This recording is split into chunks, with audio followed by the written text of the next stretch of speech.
Lecture 46 मौत। आदित्य का कमरा। अवनी कमरे में आकर भी गुस्से से जल रही थी। उसे मोहिनी की सोच से और ज्यादा नफरत हो रही थी। आदित्य का भी वही हाल था। The great business tycoon Aditya Kapoor, जिसके आगे माफिया किंग भी सर झुकाते हैं, उसके साथ खेलने की कोशिश, उसके बच्चे को मारने की कोशिश कैसे सह सकता था वो। दोनों ने जैसे तैसे बेबी को सुलाया और बालकनी में आ गए। अवनी की पकड़ रेलिंग पर कसते जा रही थी। आदित्य गुस्से से दहाड़त हुए बोला, उस दो कोड़ी की लड़की को तो मैं अपने हाथों से मारूंगा।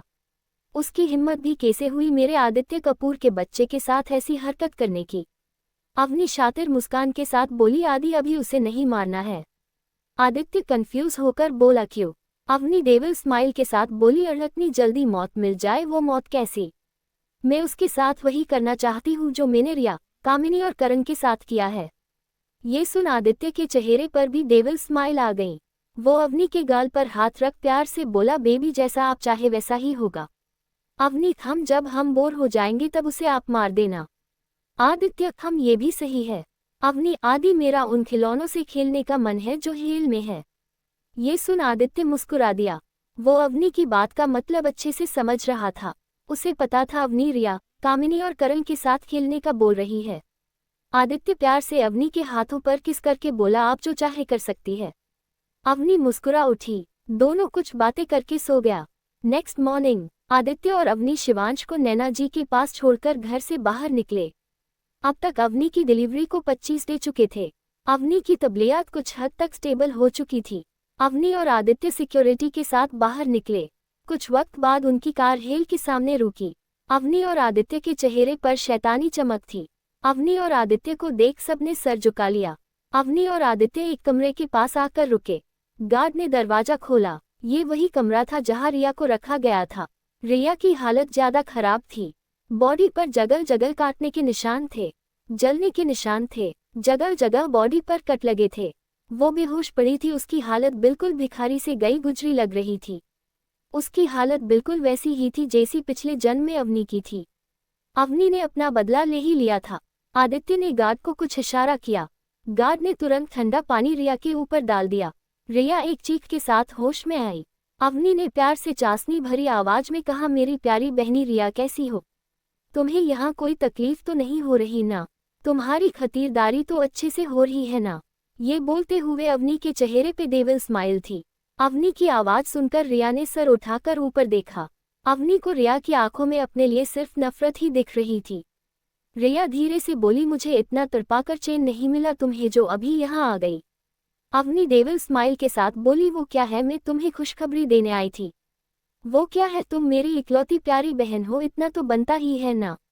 खुशखबरी सुन रिया कंफ्यूज हो गई। वो बोली, कौन सी खुशखबरी? अवनी एविल स्माइल के साथ बोली, तुम्हें पता मुझे क्यूट सा प्यारा सा बेटा हुआ है। ये सुन रिया की आंखों में और ज्यादा नफरत आ गई।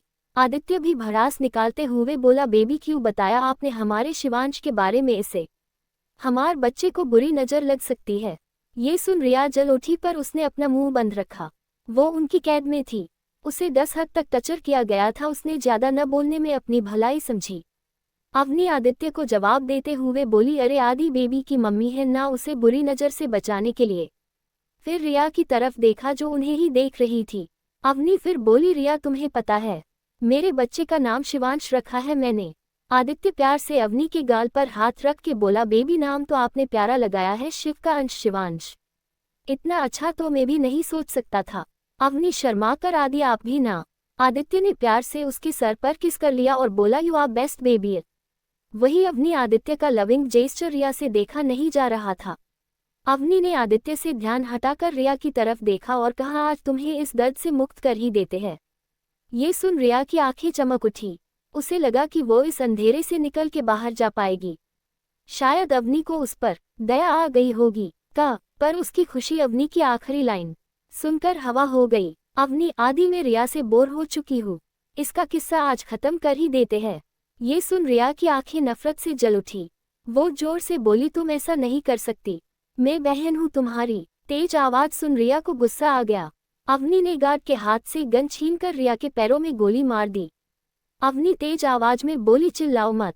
ऊंची आवाज में किसी की बर्दाश्त नहीं करती। और क्या कहा तुमने बहन? बहन कभी बहन को मारने का, उसकी खुशियां उजाड़ने का, उसके अजन्मे बच्चे को मारने का प्रयास नहीं करती। अवनी की बात खत्म होते आदित्य ने रिया के दूसरे पैर पर गोली मार दी। वो दर्द से चिल्ला उठी। उसके पैरों से खून बह रहा था। अवनी ने आदित्य की तरफ देखा तो आदित्य ने गार्ड्स को कुछ इशारा किया। गाइस तुर कमरे से बाहर चले गए। रिया को समझ नहीं आया कि उसके साथ अब अवनी क्या करने वाली है। उसने सिर्फ अवनी का प्यार देखा था। अवनी की नफरत उसने पहली बार देखी थी। रिया अपनी ही सोच में गुम थी। अवनी आदित्य के साथ वहां लगे सोफे पर बैठ गई। कुछ देर बाद कमरे का दरवाजा खुला। गाड़ी कामिनी और करण को घसीट कर लेकर आ रहे थे। वो दोनों चिल्ला रहे थे। उनकी चीख सुनकर तरस खाने वाला कोई नहीं था। रिया, कामिनी और करण को अवनी ने शुरुआत से अलग रखा था। जैसे पिछले जन्म में अवनी को अपने बच्चे, पति, दादाजी, परिवार से दूर रखा था, रिया ने बिल्कुल वैसे ही। जैसे रिया ने अवनी के सामने उसके पति और बच्चे को मारा था, वैसे ही अवनी उसके सामने उसके अपनों को मारेगी। उन लोगों की चीखें अवनी को सुकून पहुंचा रही थी। अवनी उन तीनों को अपनी गहरी नीली आंखों से देखते हुए मन ही मन बोली, हे महादेव, आपका दिल से धन्यवाद, आपने मुझे दूसरा मौका दिया। मैंने अपना बदला ले लिया, सुध समेट लिया। अभी भी कुछ दुश्मन बचे हुए हैं, उनसे लड़ने की शक्ति देना महादेव। जानती हूँ आसान नहीं है, पर आप साथ होगे तो सब मुमकिन है। ये बोल अवनी मुस्कुराने लगी। अपनी माँ की हालत देख रिया बोली, अवनी तुमने अच्छा नहीं किया मोम के साथ ये सब करके। मोम ने क्या बिगाड़ा था तुम्हारा? अवनी, जो तुमने बिगाड़ा था वही 10 ने बिगाड़ा था, समझी? आदित्य अवनी से बोला, बेबी जल्दी करो ना, हमारा बच्चा हमारा इंतजार कर रहा होगा। अवनी, था आदि पर पहुंचे मेरी प्यारी सो-कॉल्ड सौतेली माँ को खुशखबरी तो दे दो। आदित्य ने सिर हिलाया। अवनी ने कामिनी को जंजीरों से बंधवा दिया और उसके पास जाके बोली, आपको पता है मैंने न सुंदर से प्यारे से बेटे को जन्म दिया है, उसका नाम है शिवांश। ये सुन कामिनी की आंखें नफरत से भर गई। वो बोली, ज्यादा खुश मत हो मेरी एक माँ की बद। वो इतना ही बोली थी कि जोर से आवाज गूंज उठी। चटाक। अवनी ने रसीद कर कामिनी को थप्पड़ दे मारा। रिया बस चिल्लाती रह गई और करती भी क्या वो। अवनी गरजते हुए बोली, मेरे बच्चे के लिए कुछ भी बुरा बोलने की कोशिश मत करना। जिसे खुद अपने बच्चे के असली बाप का पता न हो, वो दूसरों के बच्चे का क्या ही अच्छा सोचेगी। वैसे पता चला कि आपकी नाजुक और प्यारी बेटी किसका गंदा और नाजायज खून है, या मैं पता कर दूं? फिर रिया की तरफ देखकर, क्यों सच कहा ना मैंने मेरी प्यारी बहन। उसने बहन शब्द पर ज्यादा जोर दिया था। अपनी बात बोल। अवनी जोर जोर से हंसने लगी। अवनी के शब्द रिया और कामिनी के दिल में खंजर की तरह चुभ रहे थे। आखिर बात ही ऐसी थी, दिल पैलगनी ही थी। अवनी फिर धीरे से करण के पास गई। उसे नफरत से देखते हुए बोली, कोई तो मुझे धमकी दे रहा था ना? क्या हुआ, मेरी कैद में कैसा लग रहा है बेस्ट फ्रेंड करण? करण चाहकर कुछ नहीं बोल पाया। आदित्य को करण से हद से ज्यादा नफरत थी। उसे बिल्कुल मंजूर नहीं था कोई उसकी बीवी को आंख उठाकर देखे। यहाँ तो करण ने बहुत कुछ सोचा था। जिस गंदी जुबान से करण ने अवनी के लिए गलत बोला हो, उसे आदित्य ठीक कैसे रहने दे सकता था? आदित्य ने उसकी जुबान ही कटवा दी थी। वनी आदित्य के पास लौट गई। अवनी ने आदित्य को इशारा किया। दोनों ने गन लॉर्ड की ओर एक साथ करण पर चला दी। कामिनी और रिया की चीख निकल गई। अवनी की गोली करण के सीने में आदित्य की उसके माथे पर जाके लगी। उसकी वही मौत हो गई। अवनी उन दोनों को देखते हुए कहा, कैसा लगा नजारा? आदित्य, मजा नहीं आया बेबी। अवनी, हम सही कहा। वही कामिनी और रिया नजारा देख सुन हो चुकी थी। आदित्य, अब किसकी बारी है बीवी? अवनी, ऑफ कोर्स आदि, मेरी सो कॉल्ड सौतेली बहन की। मैं चाहती हूँ वो अपनी बेटी को अपनी आंखों से मरता हुआ देखे। कामिनी और रिया के आंसू बहने लगे। कामिनी गिड़गिड़ाने लगी, चिल्लाने लगी। रिया हाथ जोड़े खड़ी थी। अवनी और आदित्य को कोई फर्क नहीं पड़ा। फिर से दोनों ने गोली चला दी और रिया चीख के साथ शांत हो गई। उसकी भी मौत हो गई। आदित्य कामिनी को देख तेज आवाज में बोला, तो माय डियर सासू माँ, सॉरी सौतेली सासू माँ, कैसा लगा नजारा? अपनी बेटी को मरता हुआ देख कैसा लगा? कामिनी बस रोए जा रही थी। अवनी बोरियत से बोली, आदि जल्दी कीजिए, मुझे बेबी के पास जाना है। इस डे से फालतू लोगों पे कितना टाइम वेस्ट करेंगे? आदित्य ने सिर हिलाया। वैसे ही दोनों ने साथ में गोली चलाए और कामिनी की भी मौत हो गई। आदित्य गार्ड को देख बोला, क्लियर दिस मीज। गार्ड्स अपने मैडम और सर का ये रूप देख दंग थे, पर वो जानते थे कि इन तीनों ने क्या किया था, इसलिए उन्हें कोई फर्क नहीं पड़ा। जब 47 पुरानी यादें। रिया, कामिनी और करण को मौत के घाट उतारने के बाद अवनी कर आदित्य फिर से अपने विल पर आ चुके थे। अवनी ने हेल से निकलते वक्त गार्ड को सख्त हिदायत दी थी कि मोहिनी का वैसे ही ख्याल रखे जैसे हो कामिनी, रिया और करण का रखते थे। बस वो मरने नहीं चाहिए। अवनी उसे भी इस तरह कई महीनों तक टॉर्चर करने वाली थी। अपने कमरे में आते ही अवनी ने शावर लिया। आदित्य भी शावर लेने स्टडी रूम के बाथरूम में चला गया। अवनी और आदित्य अपने प्राइवेट विला कुछ वक्त बाद जाने वाले थे। शिवांश को उसके दादा दादी संभाल रहे थे। अवनी अपने बाल हेयर ड्रायर से सुखा ही रही थी कि उसे किसी की नज़र फिल हुई। उसने नज़र उठाकर देखा तो आदित्य उसे एक तक घूर कर देख रहा था। ये देख अवनी के पलकें अपने आप झुक गईं। अवनी का रिएक्शन आदित्य को घायल करने को काफी था। आदित्य ने अवनी को अपनी बाहों में पीछे से भर लिया। अवनी की पीठ आदित्य के सीने से चिपकी हुई थी। अवनी ने इस वक्त साड़ी पहन रखी थी जिससे वो उसे अच्छे से फिल कर पा रही थी। आदित्य के दोनों हाथ अवनी की कमर पर थे। अवनी आदित्य को देखने की हिम्मत नहीं करती। हालांकि अभी 12 बज रहे थे। आदित्य का मूड बिल्कुल भी अवनी को छोड़ने का नहीं था। अवनी ने नजरें झुकाए हुए ही आदि से बोला, आदि क्या कर रहे हैं, छोड़िए ना। आदित्य अपना चेहरा उसकी गर्दन में छुपाकर बोला, मैं क्या कर रहा हूँ बीवी। तभी अवनी के मुंह से हल्की सी आवाज निकल गई। आदित्य ने धीरे से उसकी कमर को पिंच किया था। अवनी धीरे से बोली, please don't tease me. Aditya तो जैसे अवनी को परेशान करने के मूड में था। वो वैसे ही बेशर्मी से बोला, बीवी अभी से हालत खराब हो गई तुम्हारी, सुहागरात तो बाकी है अभी, तब क्या होगा तुम्हारा। अवनी शर्म से पानी पानी हो रही थी। उसने तुरंत पलटकर खुद को आदित्य के सीने में छुपा दिया। अवनी हमेशा ऐसा ही करती थी। आदित्य उसकी हरकत पर हंसने लगा। आदित्य तो जैसे उसको टीज करने के पूरे मूड में था। उसने फिर शरारत के साथ कहा, बीवी अब क्या शर्माना, एक बेबी की मम्मा भी बन चुकी है आप। अवनी आदित्य के सीने पर मुंह मारते हुए बोली, कितने बेशर्म हो गए हैं आप आदि। आदि भी बेशर्मी दिखाते हुए बोला, बेशर्म वाली कौन सी बात है, अपनी बीवी से कैसी शर्म भला। तभी किसी ने दरवाजा खटखटाया। अवनी आदित्य को धक्का देकर बेशर्म बोलते हुए गेट तक बढ़ गई। उसकी क्यूट क्यूट सी हरकतें आदित्य को और लुभा रही थी। दरवाजे पर सर्वेंट था जो उन दोनों को डिनर के लिए बुलाने आए थे। अवनी के कहने पर आंटी नीचे चली गई। अवनी और आदित्य भी नीचे आ गए। सब ने सुख शांति से डिनर किया। सब अवनी आदित्य को देख खुश थे। डिनर के बाद सब अपने कमरे और चले गए। संडे था तो आदित्य घर पर ही था। अवनी की गोद में बेबी था। अवनी आदित्य साथ चल रहे थे। वो परफेक्ट फैमिली लग रहे थे। उनको जाता देख नैना जी ऋषभ जी से बोली, देखिए हमारे बच्चे कितने खुश हैं। अब परिवार पूरा लग रहा है। ऋषभ जी, हम खुश तो है पर ये खुशी ऐसे ही नहीं मिली, बच्चे कितने तड़पे हैं। साथ होकर साथ नहीं थे, साथ हुए तो कोई ना कोई दुश्मन। हमारे बच्चों ने हद से ज्यादा आंसू बहाए हैं। दादाजी, खुशियां मुफ्त में नहीं मिलती बेटा। सबको लगता है ये अमीर है, पैसा है, पावर है तो खुश है, पर हकीकत हम देख ही सकते हैं। उतने ही दुश्मन होते हैं हमारे। नैना जी, हाँ दादाजी, सही कहा आपने। ऋषभ जी, हम तो सिर्फ बच्चों की खुशियां ईश्वर से मांग सकते हैं। ऐसे ही कुछ बातें करके अपने कमरे में चले गए। दूसरी तरफ हिल में मोहिनी के चिल्लाने की आवाज लगातार आ रही थी पर उसकी चीखें सुनने वाला कोई नहीं था। वो मोहिनी जो कभी किसी के आगे झुकती नहीं थी, वो खुद को छोड़ देने की भूख मांग रही थी। गार्ड्स को उसके चिल्लाने से दर्द से कोई फर्क नहीं पड़ रहा था। वो अपना काम जारी रखते हैं। जैसे अवनी की इज्जत उन लोगों ने पिछले जन्म में नीलाम की थी। अवनी का फर्ज था कि उसका बदला सुख समेत ले। अवनी वही कर रही थी। अवनी के कहने के मुताबिक गार्ड्स मोहिनी पर अपनी हैवानियत दिखा रहे थे जो वो डिसर्व करती थी। अपने अजन्मे बच्चे को जो मार सकती है वो दया के लायक नहीं है। यहाँ मोहिनी दर्द से जूझ रही थी।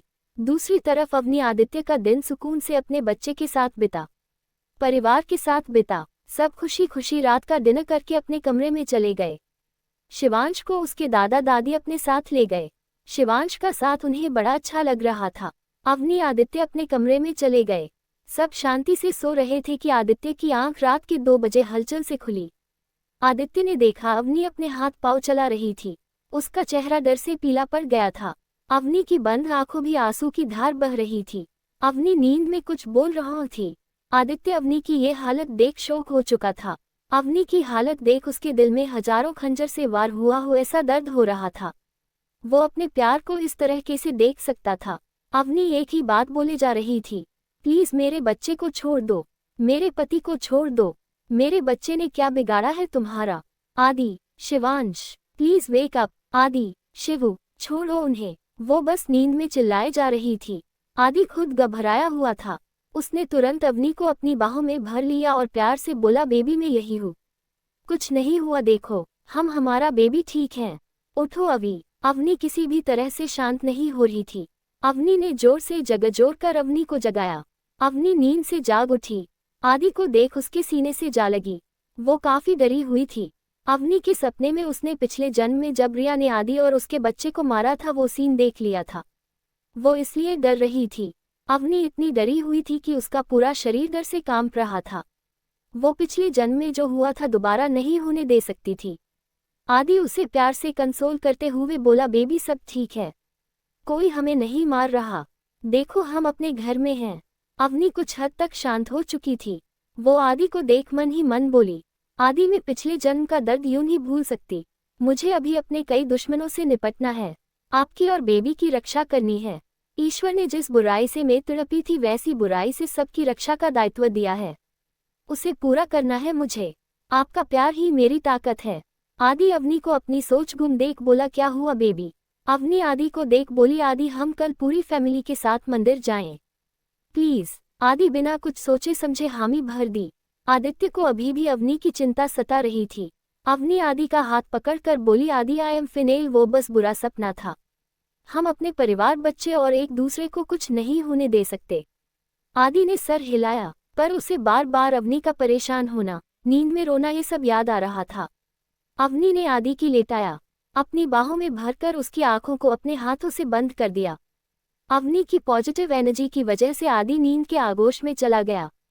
आदि को सोता देख अवनी प्यार से उसे निहारते हुए बोली, इस बार किसी को भी मैं हमारे परिवार को नुकसान नहीं पहुंचाने दूंगी। मैं इस बार ताकतवर बनकर आई हूँ और इस बात आपकी क्वीन को कोई नहीं हरा पाएगा। अवनी की आंखों में एक जुनून दिख रहा था जो किसी को भी जलाकर राख कर सकता था। जब 48 इंटरव्यू, इतने वक्त से मीडिया कपूर और मेहरा फैमिली के पीछे पड़ी हुई थी। वो सभी जानना चाहते थे कि उनके घर बेटे का जन्म हुआ है या बेटी का। देश के लोग भी इस न्यूज को देखने के लिए बेताब थे। फाइनली इतने वक्त बाद आदित्य और अवनी इंटरव्यू देने के लिए मान गए। आज उन्हें प्रेस कॉन्फ्रेंस के लिए जाना था, जो कपूर एंट्री में ही थी। आदित्य और अवनी सुबह नीचे आए, सबने मिलकर नाश्ता किया। अवनी ने प्यार से अपने बच्चे को दूध पिलाया। आखिर हर माँ को अपने बच्चे के लिए ये सब करके सुकून मिलता है। अवनी अपने पिछले जन्म की कोई गलती नहीं दोहराने वाली थी। वो लोग शिवांश को साथ नहीं ले जाने वाले थे। वो नहीं चाहते थे कि उनके बच्चे पर किसी की नजर पड़े। अवनी अपना बच्चे को दुनिया की सभी बुराई से छुपाकर रखने वाली थी। आदित्य तो था ही प्रोटेक्टिव पिता। अवनी और आदित्य साथ ब्रेकफास्ट करके ऊपर आ गए। उन्हें बाहर जाने के लिए तैयार होना था। अवनी ने येलो कलर की सुंदर सी साड़ी पहनी थी जो किसी सोने की तरह चमक रही थी। अवनी थी ही इतनी सुंदर कि को जो पहने सुंदर ही लगती थी। अवनी ने साड़ी से मैचिंग ज्वेलरी पहनी। गले में आदित्य के नाम का प्यारा मंगलसूत्र, पैरों में पायल, हाथों में चूड़ियां, माथे पर बिंदी तिलक के साथ, मेकअप में सिर्फ काजल और हल्की सी रेड लिपस्टिक, बालों में कल्चर लगाकर नीचे से हल्का कर्ल कर दिया था। अवनी रेडी हो ही रही थी कि आदित्य रेडी होकर कमरे में आया। अवनी को देख उसका दिल फिर से घायल हो गया। वही अवनी तो अपने में मस्त थी। आदित्य ने पीछे से जाकर उसे बाहों में भर लिया। एक पल को अवनी डर गई और खुद को छुड़ाने लगी, पर आदित्य की खुशबू और एहसास पाकर शांत हो गई। आदित्य अपना चेहरा उसके गर्दन में छुपाते हुए बोला, बच्चा आप हर बार डर क्यों जाती है? मैं ही हूँ, मेरे अलावा आपको कोई नहीं छू सकता। अवनी आदित्य को क्या बताती, सच तो बता नहीं सकती। उसके पिछले जन्म का दर्द आज भी उसे जीने नहीं देता था। अवनी की आंखें थोड़ी नम हो गई थी। उसने अपना चेहरा झुका लिया। उसका दर्द आंसू बनकर बाहर आ रहा था। अवनी नहीं चाहती थी आदि उसे देखे। आदित्य से कोई चीज कहाँ छुपी रह सकती थी। आदित्य ने अवनी का चेहरा पकड़कर ऊपर किया। उसकी आंखों की नमी देख आदित्य घबरा गया। अवनी बेचैन हो चुकी थी पास्ट याद करके। आदित्य अवनी को अपनी तरफ घुमाकर बाहों में भरकर बोला, क्या हुआ बच्चा? आपको डरा दिया मैंने? आई एम सॉरी, मुझे नहीं पता था आप डर जाएगी। अवनी ने जैसे तैसे खुद को संभाला और धीरे से बोली, नहीं आदि, आपने नहीं डराया। मैं बस ये बर्दाश्त नहीं कर सकती कि आपके अलावा कोई मुझे टच भी करे। आदित्य ने प्यार से अवनी के फहद पर किस किया। अवनी की बेचैनी, दर्द, तड़प सब शांत हो गया। आदित्य ने जब इस तरह उसे शांत देखा तो फिर से बाहों में भर लिया। आदित्य को अवनी में इतनी कसकर गले लगाया था कि जैसे अगर उसके आदित्य पर उसकी पकड़ ढीली हुई तो वो भाग जाएगा। इस चीज को आदित्य भी नोटिस करता है। आदित्य ने प्यार से उसका सर सहलाकर सॉफ्ट वॉइस में बोला, जान किसी की इतनी हिम्मत या औकात नहीं कि वो आदित्य कपूर की बीवी को हाथ लगा सके। हाथ लगाना दूर, नजर उठाकर देखने की किसी की औकात नहीं है। अवनी आदित्य की बात सुन शांत होती है। वो जानती आदित्य की एक एक बात सच है। कोई भी हाई सिक्योरिटी को तोड़कर अंदर नहीं आ सकता। आदित्य को जब अवनी शांत लगती है तो उसे बाहों से दूर कर ठीक से बिठाकर पानी पिलाता है। फिर ड्रेसिंग टेबल के पास बैठकर उसका फैला हुआ काजल साफ करने लगता है, जो अवनी के रोने से बिगड़ गया था। काजल ठीक करके आदित्य अवनी के मांग में सिंदूर लगाता है। सुंदर लगाने का काम आदित्य का था।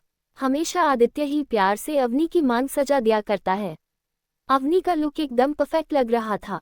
आदित्य ने भी ब्लैक कलर का बिजनेस सूट पहना था। दोनों बहुत प्यारे लग रहे थे। अवनी और आदित्य साथ में बाहर निकले। आदित्य बस अवनी को ही देख रहा था। अवनी इतनी सुंदर जो लग रही थी। प्रेगनेंसी के बाद भी अवनी की बॉडी में कोई चेंजेस नहीं आए थे। उसका फिगर वैसे का वैसा ही था। अवनी की हाइट अच्छी थी, उसकी बॉडी भी पतली थी। अब जब आदित्य से कंट्रोल नहीं हुआ तो आदित्य ने पार्टीशन ऑन कर दिया और अवनी को अपने पास खींच लिया। अवनी जो बाहर सुंदर नजरों का आनंद ले रही थी, उसे कुछ समझ नहीं आया कि क्या हुआ। आदित्य की बाहों में अवनी आकर गिरी। आदि ने उसे संभाल कर जल्दी से विंडो बंद कर दी। आदित्य में ये सब इतनी जल्दी किया था कि अवनी को संभालने का मौका ही नहीं मिला। आदित्य ने अवनी के सर को प्यार से ऊपर किया और किस करने लगा। अवनी की आंखें बड़ी बड़ी हो गई। उसे आदित्य के इस एक्शन का कोई अंदाजा नहीं था। उसे पता था आदित्य ऐसा ही है, इसलिए उसने ज्यादा रिएक्ट नहीं किया। आदित्य के एहसास अवनी को बहका रहे थे। अवनी भी आदित्य का साथ देने लगी। इस बीच अवनी भूल गई कि वो कार में है। 25 मिनट के पेशेंट किस के बाद आदित्य ने अवनी को छोड़ा, क्योंकि अवनी को सांस लेने में दिक्कत होने लगी थी।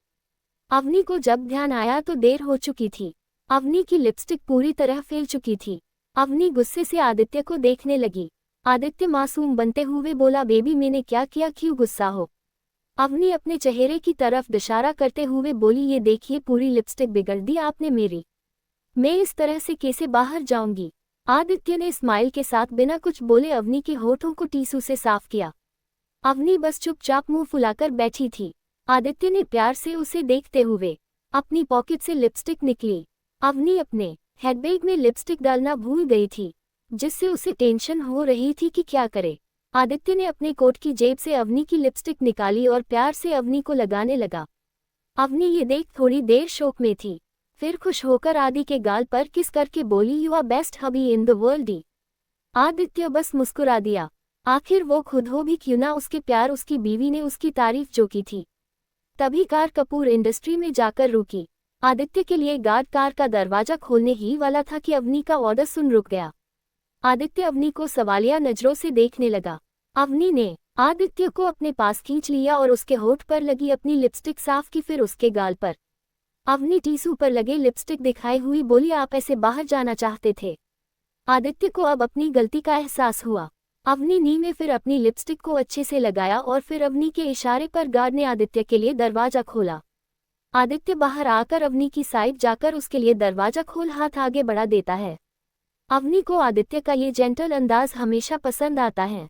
अवनी ने प्यार से आदित्य के हाथ पर अपना हाथ रख दिया। अवनी और आदित्य मुस्कुराते हुए आगे बढ़े। अभी 9:30 बज रहे थे। वो बिल्कुल समय पर कांग्रेस के लिए पहुंचे थे।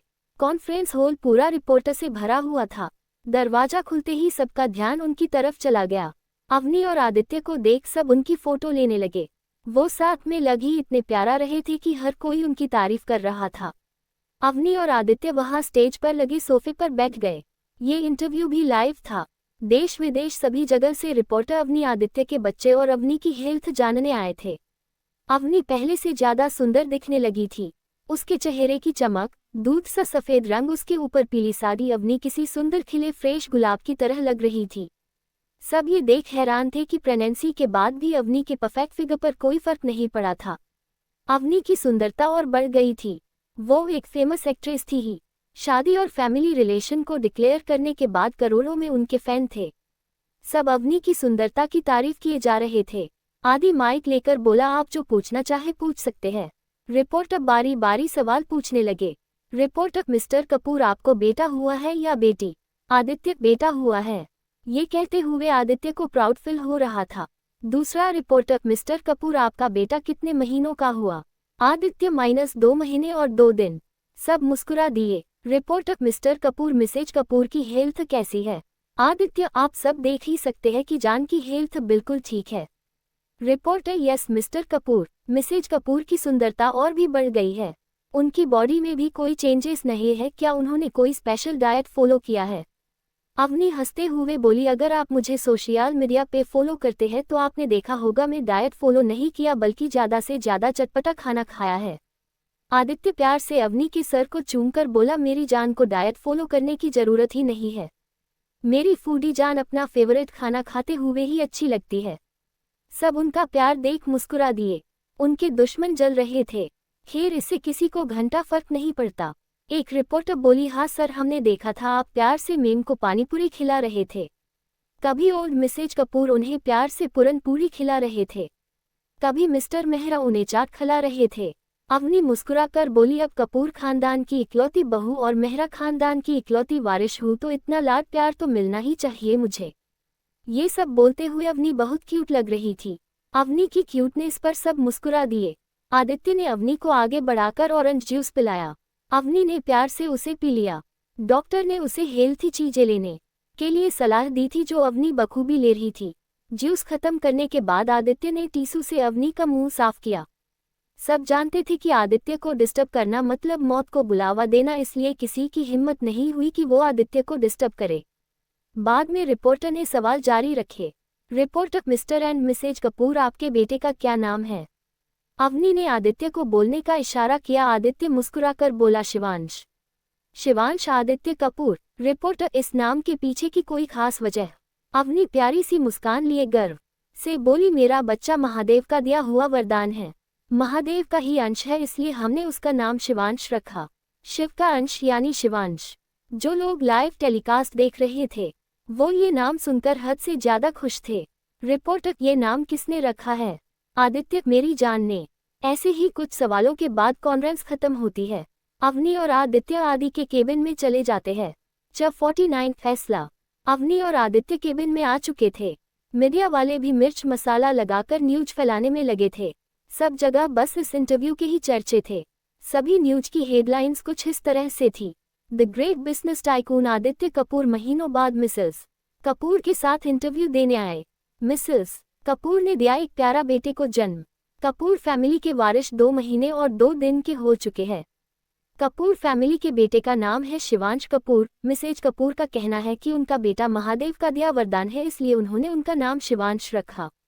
शिव का अंश यानी शिवांश। मिसेज कपूर ने रखा प्यारा सा नाम रूप द मिस्टर कपूर दिखे एक केयरिंग और लविंग हस्बैंड के। सभी जगह बस अवनी और आदित्य का इंटरव्यू ही दिखाया जा रहा था। ये बात अब पूरी तरह से फैल चुकी थी कि कपूर फैमिली को उनका नया वारिस मिल चुका है। सभी लोग बस अवनी की तारीफ कर रहे थे। पूरे एशिया में यही चर्चे चल रहे थे। आखिर आदित्य एशिया की सबसे अमीर फैमिली से जो था उनसे ही तो इकोनॉमी चलती थी। सबसे ज्यादा सर्च करने वाली न्यूज यही थी। शिवांश का नाम सबसे टॉप सर्च रैंकिंग में था। बाहर तहलका मचा हुआ था। वही नैना जी, ऋषभ जी और दादाजी तीनों अवनी आदित्य का इंटरव्यू देख खुशी से झूम रहे थे। उन्हें अपने बच्चों की खुशियां ही तो चाहिए थी। आदित्य का केबिन। आदित्य अपनी सीईओ की चेयर पर बैठकर एक हाथ से लैपटॉप पर काम कर रहा था, दूसरे हाथ से अवनी को होल्ड कर रखा था। अवनी आराम से आदित्य की गोद में बैठी थी। उसका चेहरा आदित्य के सीने में छुपा हुआ था। वो अपनी आंखें बंद करके कुछ सोच रही थी। अवनी ने एकदम से अपना चेहरा आदित्य के सीने से ऊपर कर आदित्य को देखने लगी। अवनी को ऐसा करता देख आदित्य ने प्यार से पूछा क्या हुआ बीवी? अवनी धीरे से सिर झुकाकर बोली मुझे कुछ बात करनी थी आपसे। आदित्य ने प्यार से उसका सर ऊपर उठाया और बोला बच्चा आपको इतना सोचने और नर्वस होने की जरूरत नहीं है। अवनी मुस्कुराए और बोली मैं एंटरटेनमेंट इंडस्ट्री से रिटायरमेंट लेना चाहती हूँ। आदित्य ये सुन शॉक हो गया। उसे अच्छे से पता था कि बचपन से एक एक्ट्रेस बनना अवनी का सपना रहा है। अब जब अवनी यह सपना हासिल कर चुकी है, सफल हो चुकी है, तो ये सब क्यों छोड़ना चाहती है, ये बात आदित्य को समझ नहीं आ रहा थी। आदित्य के शॉकन फेस को देखकर अवनी ने अपना सर हिला दिया। अवनी को पहले से पता था आदित्य का रिएक्शन ऐसा ही होगा। आदित्य बस अपनी आंखें फाड़कर और मुंह खोलकर अवनी को शॉकिंग एक्सप्रेशन के साथ देख रहा था। ये देख अवनी को हंसी आ रही थी। वो हंसने लगी। अवनी हंसते हुए बोली, आदित्य मुंह बंद कीजिए, मच्छर घुस जाएगा और ये आपकी आंखें बाहर गिर जाएगी, संभाल लीजिए इसे। छह बोल फिर से हंसने लगी। अवनी की बातें और हंसी सुन आदित्य होश में आया। अवनी का हंसना उसे लुभा रहा था।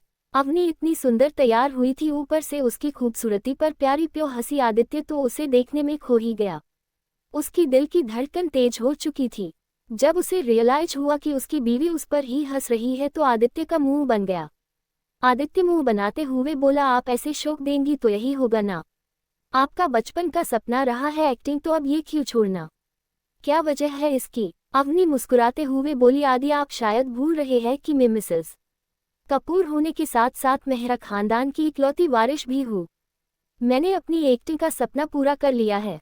पूरी दुनिया मुझे सफल एक्ट्रेस के रूप में देखती है, पर अब मैं खुद को एक सक्सेसफुल बिजनेस वूमेन के रूप में देखना चाहती हूँ। मैं अपने दादाजी का बोझ हल्का करना चाहती हूँ। आदित्य अच्छे से समझ रहा था कि अवनी अपने दादाजी को और परेशान नहीं करना चाहती, कंपनी संभालना चाहती है। आदित्य, तुम्हें अपना सपना छोड़ने की कोई जरूरत नहीं है। अगर तुम चाहो तो मैं मेहरा इंडस्ट्री को संभाल सकता।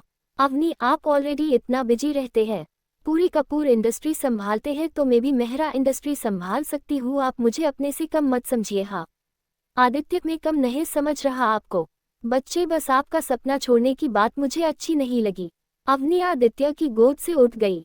वो ग्लास वॉल के पास खड़ी होकर शहर को निहारते हुए बोली, आदि, मेरे सपने इस आसमान की तरह ऊंचे हैं।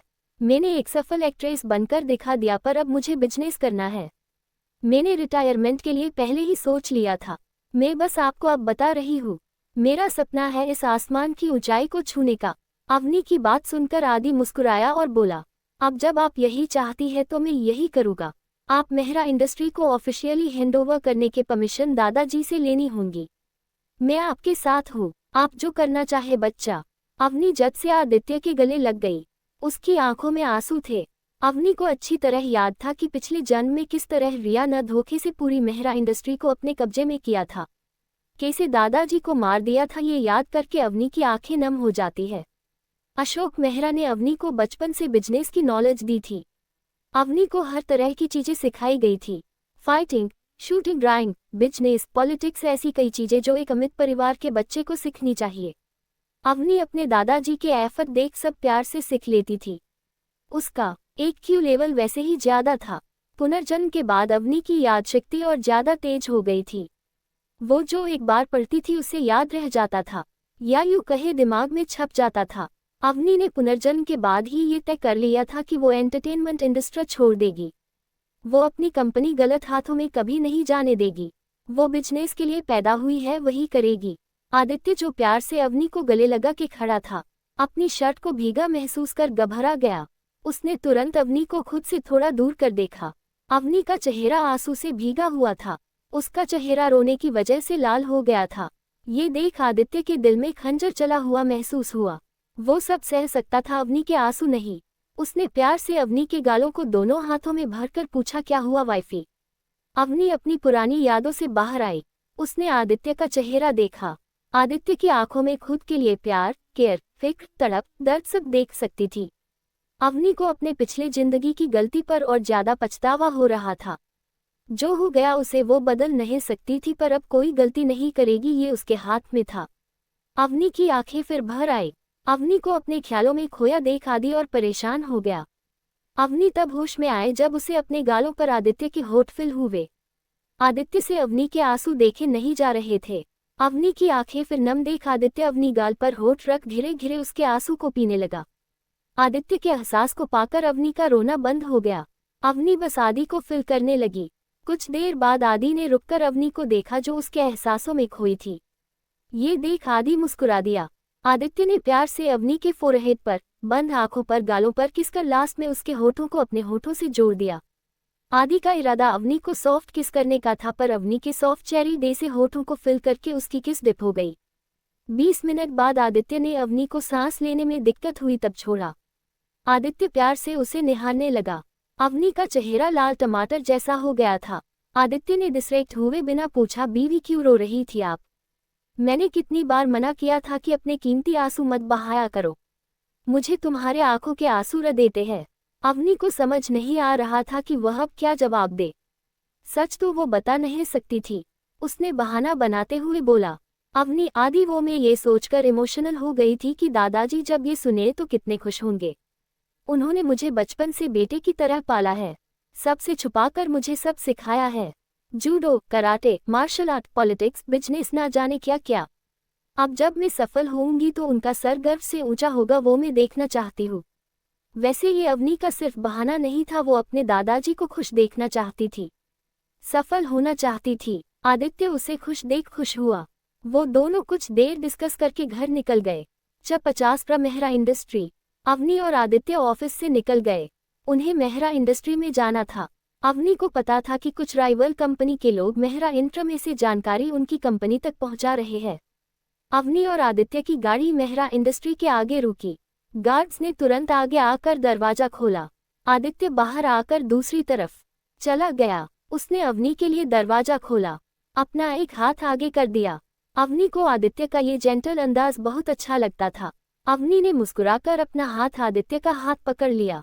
अवनी और आदित्य बॉडीगार्ड से घिरे हुए अंदर आए। होली अच्छी से जानते थे कि किसने ये सब किया है। पिछले जन्म में भी यही सब हुआ था, फर्क इतना था कि आदित्य ने अकेले सब संभाला था। अवनी और आदित्य को देख सब उन्हें सर झुका के ग्रिट कर रहे थे। अवनी और आदित्य ने कोई रिएक्ट नहीं किया, बस चलते रहे। अवनी और आदित्य प्लानिंग डिपार्टमेंट में पहुंचे। कुछ देर बाद सभी एम्प्लॉय लाइन में खड़े थे। आदित्य का डोमिनेटिंग और डेंजरस ऑरा सबको डराने के लिए काफी था। वही अवनी भी लिटिल डेविल के रूप में आ चुकी थी। अवनी की आंखें हद से ज्यादा ठंडी थी।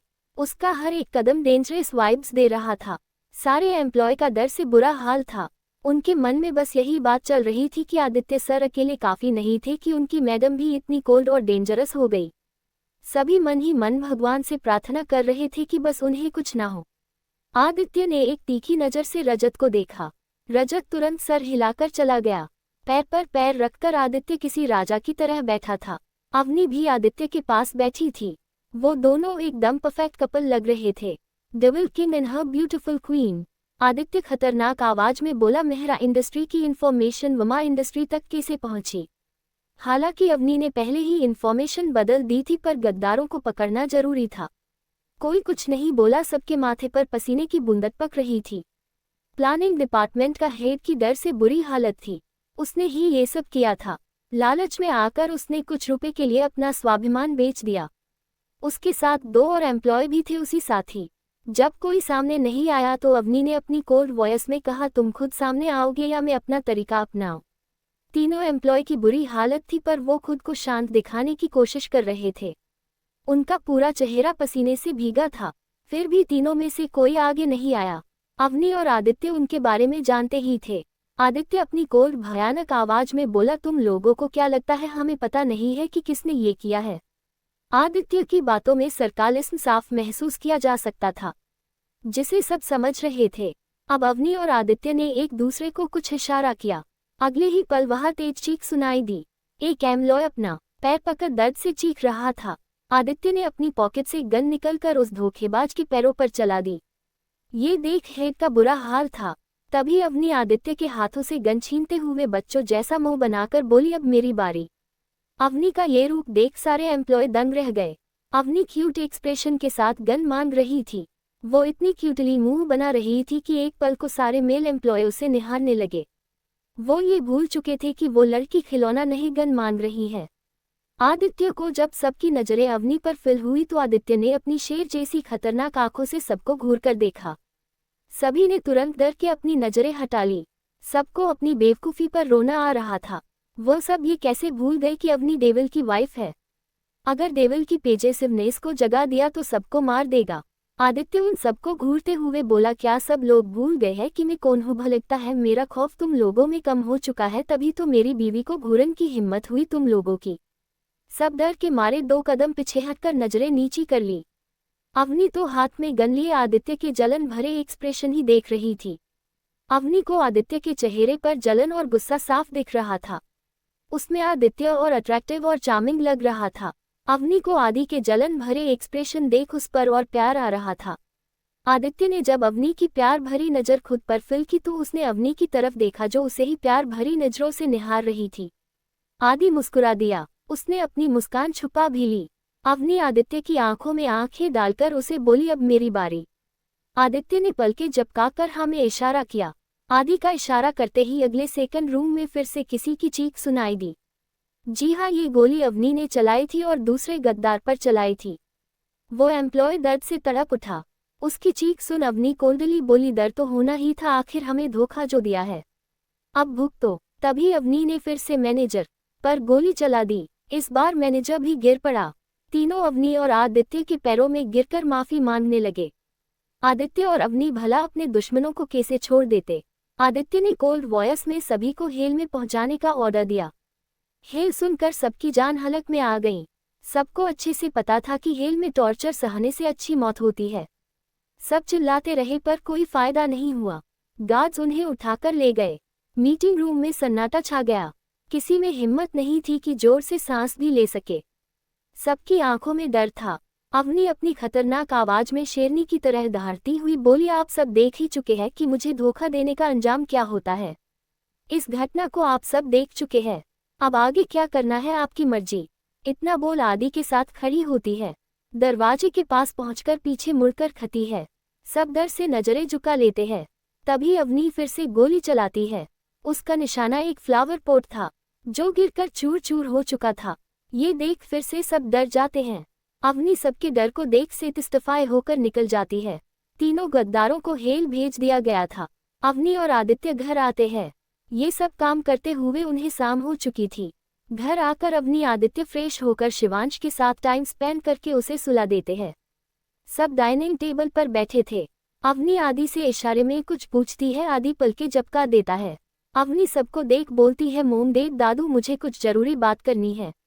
सब एक साथ अवनी को देखने लगते हैं। दादू बोलो बच्चे, आपको हमें पूछने की जरूरत नहीं है। अवनी, दादू मैं एंटरटेनमेंट इंडस्ट्री से रिटायर होना चाहती हूँ और हमारा बिजनेस संभालना चाहती हूँ। ये सुन मानो सबके जोर झटका लग गया। शिवम जो पानी पी रहा था उसे खांसी आना शुरू हो गई। अवनी ने जल्दी से उसे पानी दिया और पूछा, भाई आर यू ओके? शिवम चिल्लाते हुए बोलता है, तू हमेशा झटके ही क्यों देती है? तू किसी दिन हार्ट अटैक दिलवाएगी मुझे। अवनी मुंह बनाकर बोली, ऐसा भी क्या बोल दिया मैंने जो इतना चिल्ला रहे हैं? शिवम थोड़ा ड्रामेटिक अंदाज में अवनी की एक्टिंग करते हुए बोलता है, दादू मैं एंटरटेनमेंट इंडस्ट्री से रिटायरमेंट लेकर बिजनेस संभालना चाहती हूँ। उसकी बेकार एक्टिंग देखकर सबको हंसी आ रही थी।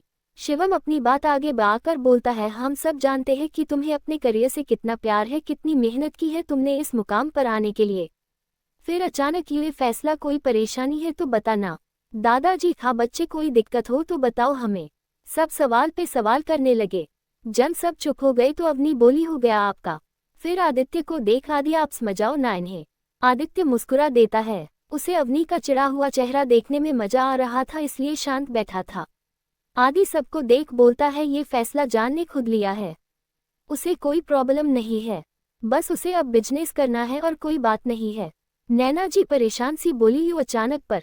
अवनी, माँ ये फैसला तो मैंने बहुत पहले ही ले लिया था, पर अब सबको बताया है। मैंने मेरी प्रेगनेंसी दौरान ही ये तय कर लिया था। दादाजी की आंखें नम हो चुकी थी। वो हमेशा से चाहते थे कि अवनी बिजनेस करे, उनकी इतनी बड़ी इंडस्ट्री को संभाले। वो हमेशा से अवनी को बिजनेस सूट में बिजनेस वूमेन की तरह देखना चाहते थे। दादाजी इमोशनल होकर कहते हैं, हमें आपके फैसले पर गर्व है बच्चा। हम हमेशा से आपको बिजनेस सूट पहने हुए सीईओ की चेयर पर देखना चाहते थे। आज हमारी इच्छा पूरी हो गई। अब ईश्वर से और कुछ नहीं चाहिए।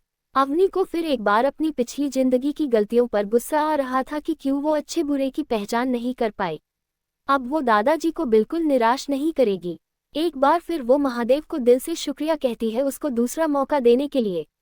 अवनी अपनी चेयर से खड़ी होकर दादू के गले लग जाती है। सब अवनी के फैसले से खुश थे। नैना जी, 2 दिन बाद संडे है तो हम शिवांश के साथ लदेवी के मंदिर जाना चाहते हैं। आदि, आप हमें क्यों पूछ रही है? आप जो चाहे कर सकती है, हम हाजिर हो जाएंगे। अवनी, यस मोम। शिवांश को नैना जी और ऋषभ जी अपने कमरे में ले आए थे।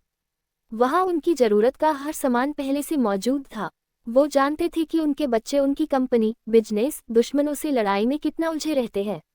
आज जो मेहरा इंद्र में हुआ घर में किसी से छुपा नहीं था, इसलिए वो ज्यादा वक्त शिवांश के साथ बिताते थे। उन्हें अच्छा भी लगता था और शिवांश को खुद संभाल लिया करते थे। सब खाना खत्म कर अपने कमरे में चले जाते हैं। अवनी बालकनी में खड़ी थी। आदि पीछे से उसे अपनी बाहों में भरकर अपना चेहरा उसकी गर्दन में कुपाकर हस्की वॉयस में कहता है, बीवी। अवनी दतनी हस्की वॉयस सुनकर सिरह उठती है, फिर खुद को संभाल देसे तैसे सिर्फ हम इतना ही बोल पाती है। आदि अपनी सेडिक्टिव वॉयस में कहता है, अब कब तक तड़पाओगी बीवी, मुझे खुद को प्यार करने का मौका दो। अवनी आदि की इतनी बेशर्मी भरी बात सुन शर्मा जाती है। उसका चेहरा लाल टमाटर की तरह हो जाता है, देसी जलने लगेगा। आदि अपनी बातों का असर होता देख डेविल स्माइल करने लगता है। आदि अवनी को अपने सामने करके उसके होठों को अपने होठों से जोड़ देता है। अवनी भी आदि के एहसासों में बहती चली जा रही थी। अवनी आदित्य का किस में साथ देने लगती है। उसके हाथ अब आदित्य के बालों को सहलाने लगे। अवनी को पता ही नहीं चला। आदित्य आंखें बंद किए बस अवनी को बेतहाशा चूमे जा रहा था। उसके हाथ अवनी की बॉडी पर हरकत कर रहे थे। आदि ने वैसे ही अवनी को अपनी बाहों में उठा लिया। अवनी ने अपने दोनों पैर आदि की कमर के चारों ओर लपेट लिए। आदित्य ने उसे कस के पकड़ लिया जिससे अवनी को कोई दिक्कत ना हो। अवनी और आदित्य की किस इस बीच ब्रेक नहीं हुई थी। आदित्य ने आकर अवनी को बेड पर लिटा दिया। इस बीच उसने अवनी को खुद से थोड़ा भी दूर नहीं किया था। आदित्य ने 20 मिनट बाद जब अवनी को सांस लेने में दिक्कत हुई तब उसे छोड़ा, पर उससे दूर नहीं हुआ। आदित्य की आंखों में 10 वक्त अवनी को पाने का जुनून, तड़प, प्यार दिख रहा था। अवनी की हिम्मत नहीं हो रही थी कि वो नजरें उठाकर देखे। आदित्य ने अवनी के चीन को पकड़कर उसे अपनी आंखों में देखने पर मजबूर कर दिया। अवनी की आंखों में देख आदित्य बोला, क्या मुझे आगे बढ़ने की इजाजत है मेरी धर्मपत्नी जी। आदित्य के ड्रामेटिक अंदाज ने फिर अवनी के दिल की धड़कनें बढ़ा दी। अवनी ने धीरे से सिर्फ सिर हिला दिया और साथ ही अपनी नजरें झुका ली। आदित्य मुस्कुरा दिया। उसने बिना देरी किए अपने होठों से अवनी के होठ को लोक कर दिया। उसने अवनी की नाइटी एक झटके में निकल दी। अवनी को इस वक्त बहुत शर्म आ रही थी, पर वो आदित्य को पाना चाहती थी। अवनी सिर्फ अपने इनरवेयर में आदि के सामने थी। आदित्य उससे दूर होकर कुछ वक्त उसे अपनी नशीली आंखों से देखता रहा। देसी शेर शिकारी को देखता है, फिर आदित्य अपने कपड़ों को भी निकाल फेंकता है। वो सिर्फ बॉक्स में खड़ा था। वो ड्रॉवर के पास जाकर एक बॉक्स निकलता है। अवनी जब ड्रॉवर खुलने की आवाज सुनती है तो वो सामने देखती है। बॉक्स देख वो नजरें फेर लेती है। आदित्य जो उसकी हर हरकत नोटिस कर रहा था, उसके चेहरे पर टेढ़ी स्माइल आ जाती है। अवनी कुछ सोचे घूर घूर कर आदित्य को देखने लगती है। आदित्य अवनी को यूं खुद को घूरता देख कंफ्यूज हो जाता है। अवनी अपनी आंखें छोटी छोटी करके पूछती है कि ये बॉक्स हमारे रूम में क्या कर रहा है। आदि डेविल स्माइल के साथ कहता है, जान हम शादीशुदा है, हमें इसकी जरूरत पड़ सकती है इसलिए मैंने लाकर रखा था। आदित्य का जवान सुन अवनी को अपनी बेवकूफ़ी पर गुस्सा आने लगता है। उसके कमरे में और किसी के लिए तो ये चीजें होंगी नहीं। उसने क्यों आदि को ये सवाल किया। आदि अपना बचा हुआ बॉक्सर उतार कर प्रोटेक्शन पहनते हुए बोला, खुद को कोसना बंद करो बीवी, अगर मैं नहीं लाता तो तुम दोबारा जल्द ही प्रेग्नेंट हो जाती। याद है पिछली बार एक ही वार में। आदित्य की बेशर्मी भरी बातें सुन अवनी उसे अपनी आंखें बड़ी बड़ी किए देखने लगती है। अनायास उसका ध्यान आदि के निचले हिस्से पर चला जाता है। उसकी साइज देख अवनी की जान हलक में आ जाती है। आदित्य को उसका रिएक्शन देख बड़ी हंसी आ रही थी, पर वो कंट्रोल कर लेता है। उसे पता था कि अगर वो हंस दिया तो अवनी उसे कमरे के बाहर फेंक देंगी। आदित्य जल्दी से अवनी के ऊपर आ गया। उसने तुरंत अवनी के होठों पर अपने हाथ जोड़ दिए। अवनी उसका पूरा साथ देने लगी। आदित्य कुछ देर बाद अवनी के हाथों को छोड़ उसकी गर्दन पर हरकत करने लगा। आदित्य के होठ जैसे जैसे उसकी गर्दन पर हरकत करते वैसे वैसे अवनी की सांसें गहरी होती जा रही थी। रह रह कर उसके मुंह से सिसकियां निकल रही थी, जो आदित्य को और पागल बना रही थी। आदित्य ने अवनी के इनरवेयर को भी निकाल दिया। इस बात का अवनी को एहसास भी नहीं था। वो बस आदित्य को फिल कर रही थी। आदित्य ने धीरे से आगे बढ़कर अवनी के उभार पर अपने ठंडे होठ रख दिए, जिससे अवनी मचल उठी। आदित्य का एक हाथ उसके उभार को सहला रहा था, तो दूसरा उसने मुंह में भरकर उसे शक कर रहा था, कभी बाइट कर रहा था। कुछ देर बाद आदित्य ने देखा कि अवनी का उभार पूरी तरह लाल हो चुका है। आदित्य अपनी की हुई कलाकारी को प्राउड भरी स्माइल के हाथ देखने लगा। अवनी को जब कुछ फील नहीं हुआ तो उसने अपनी आंखें खोल दी। उसने आदि को देखा जो एक तक उसके उभर को घूर रहा था। ये देख अवनी ने तुरंत अपने सीने पर अपने हाथ रख दिए। आदि ने तुरंत फुर्ती दिखाते हुए उसके दोनों हाथों को सीने से अलग कर अपने एक हाथ में भरकर बेड के ऊपर प्रेस कर दिया। आदित्य अपनी हस्की वॉइस में अवनी के कान के पास अपना मुंह ले जाकर बोला, नो बीवी, तुम ये सब मुझसे छिपा नहीं सकती। इन सब को छूने का, देखने का, फील करने का हक है मेरा। तुम कब तक छुपाओगी? आज नहीं तो कल इन्हें मेरा होना ही है। आदि की बोल्ड बातें सुन अवनी शर्म से मरी जा रही थी। उसने अपनी आंखें कसकर बंद कर ली थी।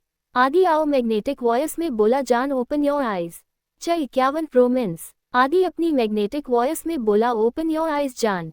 आदि की आवाज ऐसी थी जिसे अवनी चाहकर भी अपनी इग्नोर नहीं कर पा रही थी। अवनी ने धीरे धीरे अपनी आंखें खोल दी। उसकी आंखें सीधा आदित्य की आंखों से जा मिली। उसकी आंखों में प्यार, जुनून और एक अलग सा डिजायर देखा जा सकता था। अवनी ज्यादा देर तक उसकी आंखों की तपिश बर्दाश्त नहीं कराई। अवनी ने शर्म से अपनी पलकें झुका ली। अवनी की इस अदा पे आदि फिदा हो गया। आदि ने आगे बढ़कर अवनी के होठों को अपने होठों से लोट कर दिया। अवनी भी उसका साथ दे रही थी। अवनी को भी आदि का प्यार चाहिए था, बस वो कह नहीं पाती थी। अवनी आज आदित्य को बीच रोकना नहीं चाहती थी। आदित्य धीरे धीरे अवनी के होठों से गर्दन पर आ गया। आदित्य के होठ अवनी के गर्दन पर अपना काम कर रहे थे। आदित्य उसे किस करके बाइट कर फिर वहां धीरे धीरे किस करता। अवनी को बाइट के दर्द का एहसास हो रहा था, पर वो दर्द भी उसे मीठा लग रहा था। आदित्य के दोनों हाथ अवनी के उभार को मसल रहे थे। उसके होठ अवनी की बॉडी पर कलाकारी बनाने में व्यस्त थे। आदित्य धीरे से फिर उसके उभारों को अपने मुंह में लेकर शक करना शुरू किया। अवनी की पूरी बॉडी में कट सा दौड़ गया।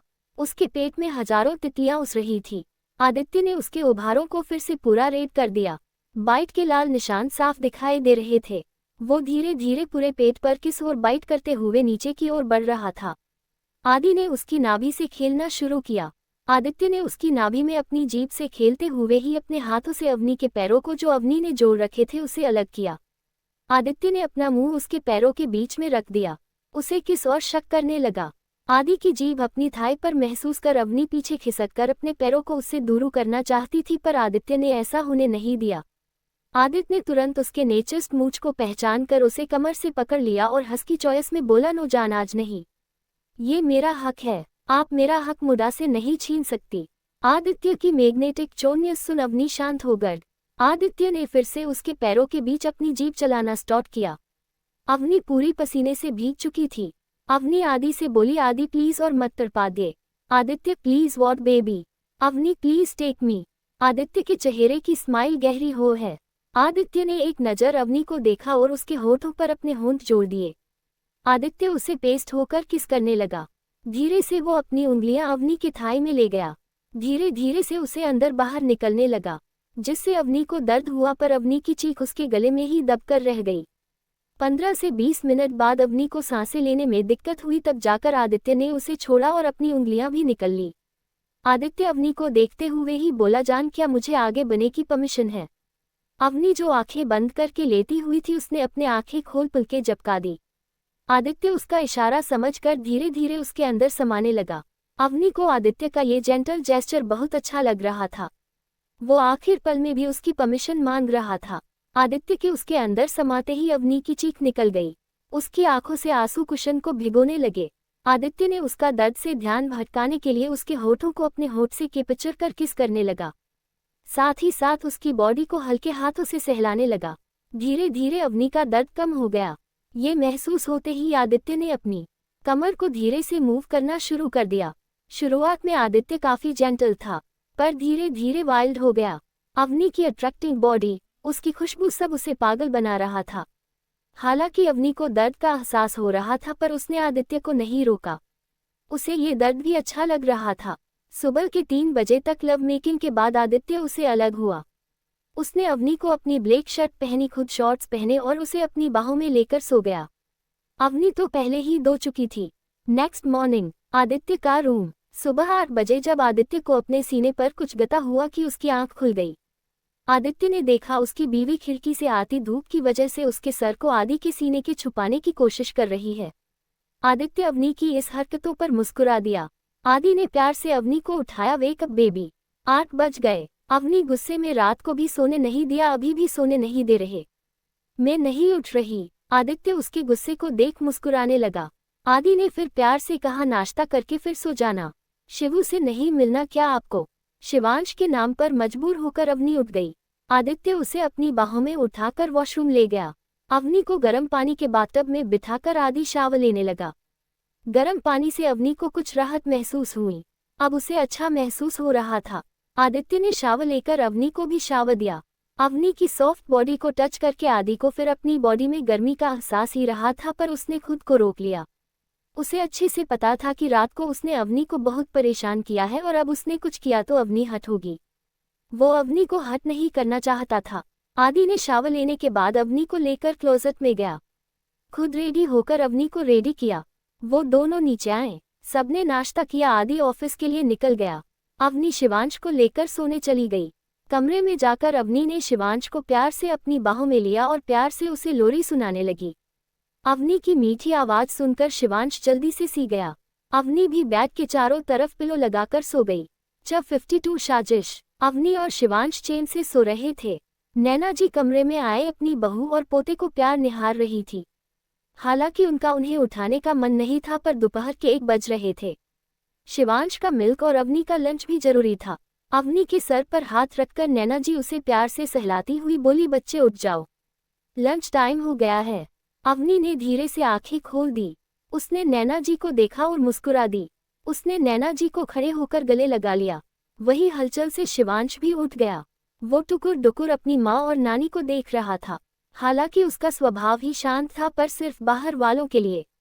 अपने घर के लोगों के साथ तो वो खिलखिलाकर हंसता था। अवनी और नैना जी का ध्यान जब शिवांश पर गया तो वो हंस दी। शिवांश इतना क्यूट लग रहा था कि वो दोनों खुद को मुस्कुराने से रोक नहीं पाई। नैना जी आगे बढ़कर शिवांश को अपनी गोद में उठा लिया। शिवांश के चेहरे पर मुस्कुराहट आ गई। अवनी ने झुककर उसके गालों पर किस कर लिया। अपनी माँ का एहसास पाकर शिवांश का चेहरा खिल उठा। वो खिलखिलाकर हंस दिया। उसकी मीठी सी हंसी पूरे रूम में गूंज रही थी। ऋषभ जी और दादाजी कमरे के बाहर से ये प्यार भरा सीन देख रहे थे। किसी की नजर पड़ने से पहले वो नीचे चले गए। अवनी ने शिवांश को दूध पिलाया, फिर लंच के लिए नीचे आए। लंच के बाद सब रेस्ट करने के लिए चले गए। वहीं दूसरी तरफ हेल में किसी की चीखें गूंज रही थी। ऐसा लग रहा था कि किसी को बेरहमी से टचर किया जा रहा हो। आदित्य की गाड़ी जंगल में आकर रुकी। गार्ड्स चारों तरफ फैल गए। एक गार्ड ने आगे बढ़कर कार का डोर खोला। आदित्य स्टाइल से बाहर आया। इस वक्त यह आदित्य बिल्कुल डरावना और भयानक लग रहा था।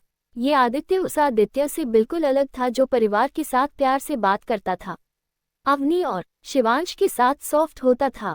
ये आदित्य उससे बिल्कुल उल्टा था। आदित्य का ऑरा इस वक्त नर्क के राजा के समान लग रहा था। देसे देसे आदित्य आगे बढ़ रहा था। उसके सूज की टक टक की आवाज ज्यादा भयानक लग रही थी। गार्ड्स जोर से सांस लेने से भी डर रहे थे। आदित्य एक कमरे के पास रुका। रजत वही खड़ा उसका इंतजार कर रहा था। आदित्य के आते ही उसने आगे बढ़कर डोर खोल दिया। आदित्य अंदर गया। उसके चेहरे पर कोई एक्सप्रेशन नहीं थे। वो वहां रखे सोफे पर राजा की तरह बैठ गया। वो था भी राजा ही। आदित्य ने गार्ड को इशारा किया। गार्ड ने तुरंत वहां बेहोश पड़े लोगों पर गर्म खोलता पानी डाल दिया। वो लोग चीख के साथ होश में आए। सामने आदित्य को देखकर उसकी रूह कांप गई। आदित्य 10 वक्त नर्क के राजा जैसा लग रहा था। आदित्य अपनी कोल्ड वॉइस में बोला, किसने भेजा था तुम्हें और क्यों? सामने 3-4 लोग पड़े हुए थे जो कपूर मेंशन नजर रख रहे थे। जब आदित्य के सवाल पर कोई कुछ नहीं बोला तो आदित्य ने गाइस को कुछ इशारा किया। गास तुरंत आगे बढ़कर इन तीनों के जख्मों पर नमक, मिर्ची और कई सारे केमिकल लगाने लगे। उनकी भयानक चीखें वहां गूंज उठी।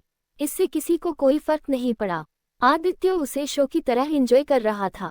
जब उन लोगों से दर्द बर्दाश्त नहीं हुआ तो आखिरकार उन्होंने मुंह खोल ही दिया।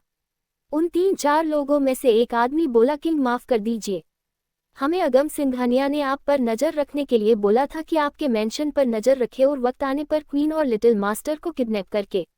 वो इतना ही बोला था कि आदित्य ने उसके पैरों पर गोली मार दी। आदित्य का ऑरा और भयानक हो गया। वो कैसे अवनी और शिवांश पर किसी की नज़र भी बर्दाश्त करता। वैसे आदित्य को पता था कि ये किसने किया है, पर वो इनके मुंह से सुनना चाहता था। आदित्य ने ऑर्डर दिया, किल एंड क्लियर मेस। ये सुन वो आदमी गिड़गिड़ाने लगे, अपने बच्चों के लिए भीख मांगने लगे। आदित्य के कदम रुक गए। उसने एक बार पीछे नजर डाली और कोल्ड वॉइस में बोला, तुम्हारे परिवार और बच्चों की जिम्मेदारी में लंगा तुम जैसे घटिया बाप के पास रहने से तो बच्चा बिन बाप का अच्छा। वैसे भी क्या मुंह लेकर अपने बच्चों के सामने जाओगे तुम कि मैं किसी के बीवी बच्चे को किडनैप करके उन्हें उनके जान के दुश्मनों को सौंपने गया था। उन बच्चों को कभी पता नहीं चलने दूंगा कि उनका बाप कितना घटिया है। ये सुन उन चारों आदमी का सर झुक गया। आखिर आदित्य सही तो कह रहा था। वो आदित्य के बीवी और बच्चे को उनके दुश्मन को ही सौंपने वाले थे। आखिर छोटे से 2 महीने के बच्चे का क्या दोष। वो खुद जिसके बच्चे बीवी को नुकसान पहुंचाने की प्लानिंग करके आए थे उन्हीं के सामने अपने बच्चों की खातिर छोड़ने को कह रहे थे। किस मुंह से खुद के बच्चे पर बात आई तो बाप जान गया और दूसरे का बच्चा कुछ नहीं। वो लोग फिर भी आदित्य को बार बार धन्यवाद दे रहे थे। आखिर उनके बाद उनके बच्चों को भूखा या सड़क पर नहीं जीना पड़ेगा। वो अभी जी रहे हैं, उससे अच्छी लाइफ जी सकेंगे। अब उन्हें मौत का कोई गम नहीं था।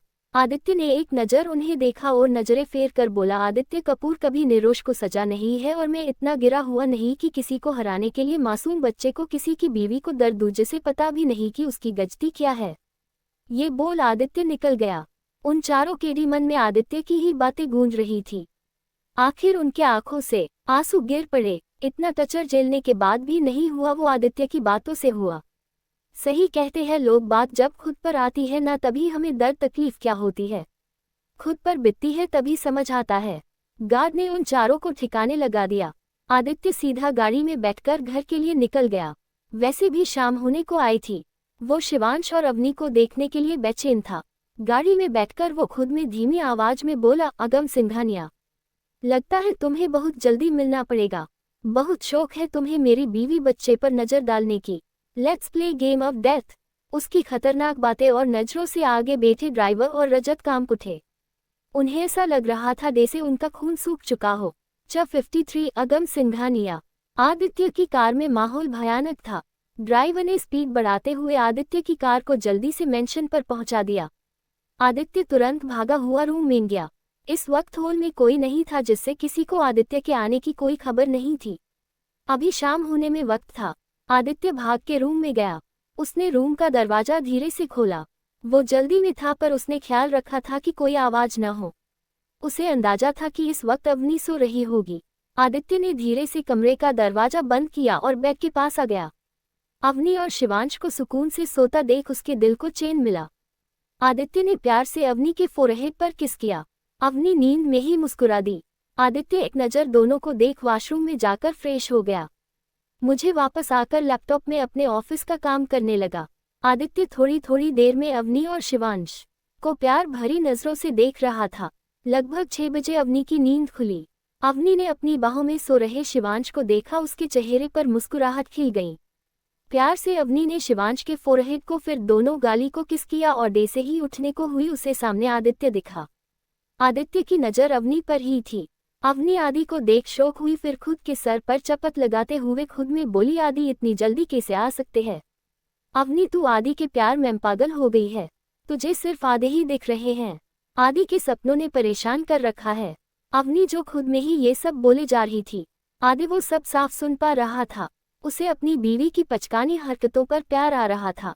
अवनी उठकर जैसे ही वॉशरूम की तरह जाने को हुई, आदि ने उसे पकड़कर खींच लिया। अवनी की चीख से शिवांश की नींद न खुल जाए इस डर से आदि ने पहले ही अवनी के मुंह पर अपना हाथ रख लिया। वही अवनी तो बस यही सोच रही थी कि आदित्य इतनी जल्दी घर पर कैसे आया। आदि ने अपनी मैग्नेटिक वॉइस में धीरे से कहा, तो क्या कह रही थी आप पत्नी जी? आप मेरे प्यार में पागल हो गई है और मेरे सपनों ने आपको परेशान कर रखा है। हाँ। ये सुन अवनी जेब गई। वो मासूम सी भोली शक्ल बनाते हुए अपनी बातसी दिखाकर बोली, आदि वो आप इतनी जल्दी नहीं आते ना, इसलिए। ये बोल नजरें झुका ली। आदित्य को उस पर बहुत प्यार आ रहा था। उसने खुद को बिल्कुल नहीं रोका और अवनी के होठों पर अपने होठ रख किस करने लगा। अवनी को इसकी आदत हो चुकी थी। आदि ऐसा ही करता था। अवनी भी उसका साथ देने लगी। 5 मिनट बाद जब आदि को लगा कि अवनी को सांस लेने में दिक्कत हो रही है तो आदि ने उसके होठों को छोड़ दिया पर उससे दूर नहीं हुआ। अवनी लंबी लंबी सांस लेकर खुद को नॉर्मल करने लगी। कुछ देर बाद अवनी नॉर्मल हुई।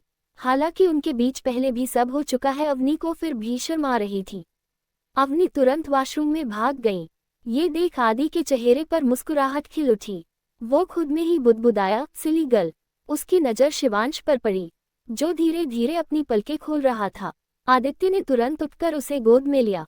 आदि अपने पापा को देख मुस्कुरा उठा। आदि शिवांश के साथ खेलने लगा। अवनी जब बाहर आए उसने ये नज़ारा देखा तो उसकी आंखें भर आई। उसे अभी भी अपनी पिछली जिंदगी की गलतियों पर अफसोस हो रहा था। अवनी अपने आप को कंट्रोल कर उनके पास पहुंची। अवनी ने स्टैंड पर कैमरा सेट किया। फिर तीनों ने प्यारी सी फोटो खींची। कुछ देर बाद सब नीचे आ गए। अब तक सब जाग चुके थे। अवनी के साथ आदि को देख सबको अच्छा लगा। आदि सबके साथ बैठकर चाय नाश्ता करने लगा। सब फैमिली टाइम एंजॉय कर रहे थे। आदित्य सब चिंता भूलकर फैमिली के साथ इन पलों को जी रहा था। सब कुछ देर बाद अपने रूम में चले गए। आदित्य ने अपने पर्सनल विला जाने का सोचा था, पर फिलहाल अवनी की सेफ्टी को ध्यान में रखकर उसने ये आइडिया ड्रॉप कर दिया था। दूसरी तरफ एक बड़े से विला के अंदर एक लड़का एक कमरे में बैठा था, जो किसी खबर के इंतजार में था। उसके हाथ में वाइन का ग्लास था। तभी उसका असिस्टेंट आया और दरवाजा नॉक किया। उस आदमी ने कहा, कम इन। असिस्टेंट अंदर आया। वो काफी घबराया हुआ था। उसने हकलाते हुए कहा, बॉस। उस लड़के ने कहा, क्या खबर है? असिस्टेंट, बॉस राका पकड़ा गया। उसके साथ दोनों आदमी भी पकड़े गए। उन्हें आदित्य ने मार दिया। ये सुन उस लड़के का खून खोल उठा। उसने अपने हाथ में पकड़े ग्लास पर अपनी पकड़ मजबूत कर दी। इतनी मजबूत ग्लास टूटकर उसके हाथ में चुभ गया। उस लड़के को डर से कोई फर्क नहीं पड़ा। असिस्टेंट की बुरी हालत हो चुकी थी। वो लड़का जोर से चिल्लाया, आउट। इतना ही सुनना था कि उसका असिस्टेंट रूम से भाग गया। वो ऐसे भाग रहा था जैसे उसके पीछे शेर पड़ा हो। वो लड़का गुस्से से भड़कते हुए बोला, आदित्य कपूर, तूने अच्छा नहीं किया। तू कुछ भी कर ले, मैं अवनी को तुझसे छीन ही लूंगा। तेरे बच्चे को भी मार दूंगा। अवनी, तुमने ये ठीक नहीं किया। तुम्हें आदित्य से शादी नहीं करनी चाहिए थी। अब तुम मेरी नहीं हो सकती तो मैं तुम्हें किसी की नहीं होने दूंगा। ये बोल जोर जोर से हंसने लगा। वो दस वक्त किसी शायको की तरह लग रहा था। जी हाँ, ये और कोई नहीं अगम सिंघानिया था। अगम सिंघानिया इंडस्ट्री का सीईओ। उसकी कंपनी आदित्य के आसपास भी नहीं आती। हालांकि वो टॉप 10 में जगह बनाना चाहता था, पर उसके बस की बात नहीं थी। दूसरी तरफ हिल में मोहिनी की चीखें गूंज रही थी, पर उसे सुनने वाला कोई नहीं था। उसे अलग अलग तरह से टचर किया जाता। गार्ड उसकी बॉडी को नोच खाते। ये रोज का हो गया था। मोहिनी ने भी वैसा ही तो करवाया था अवनी के साथ। अब कर्म किए हैं वो भुगतने ही थे। वो मौत की भीख मांगती, पर मौत उसे तभी मिलेगी जब अवनी चाहेगी। जब 54 पैनिक अवनी। रात को सब डिनर करके ऊपर आ गए। शिवांश दादा दादी के साथ ही सो चुका था।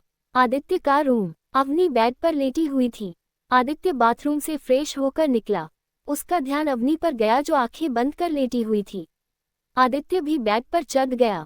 आदित्य अवनी को बाहों में भरकर बोला, जान, मुझे बिजनेस मीटिंग के लिए पेरिस जाना है। वहाँ ब्रांच में कुछ प्रॉब्लम है। पेरिस सुनकर अवनी ने तुरंत आंखें खोल दी।